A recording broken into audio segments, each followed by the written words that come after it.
Friday on the Hangout, Nathaniel, we went in and kind of showed people how to address that if you're coming from the art, and then how to do research that way. It's just problematic for me because I'm not a creative person. It seems very backwards. It's much easier for me to go, what does the data tell me? This is what I think should be here, instead of going, oh, this is the shirt I created. Let me now go do research on it. It is hard to create a system that way, and that's why we do things data first.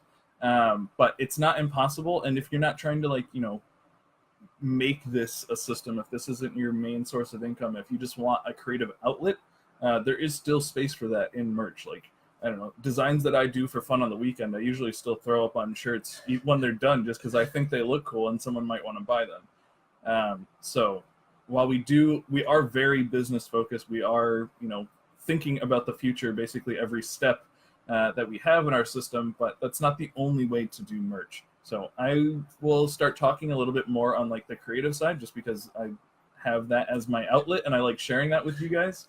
But yeah, data first just makes sense if you're trying to build a system, for sure. Yeah, and even if you are a very creative person like Nathaniel, the way that we're teaching merch now, and especially the tools that we've created, it makes it way easier for people like you to just go, okay, I'm making art on penguins. Let me type in penguin and see what comes back. Oh, I know how to niche down now because I'm using this tool that's showing, it's kind of holding my hand through this process, so it's a lot less painful for people like Nathaniel that are very creative and are not data driven. Yeah. I don't want to do any research. For me, keywords are so much easier because I've just been doing keyword research for, I don't know, 12 years. That makes sense to me. I've never done this type of business before where art is any part of it. It's always been products, and the only way that people can find the products are from the keywords. I always kind of use the same example, but the brick and mortar. Like the brick and mortar, you learn about the store from probably an ad or something, or it's a local store close to you. You go into the store. How do you know what you're looking for? You have the little tabs on each aisle. You go down the aisle, then after so much, you're able to look with your eyes and see it. With brick and mortars, you don't have that. You know they're coming to Amazon. With online, you don't have that. You know they're coming to Amazon, so the customers are showing up to the store.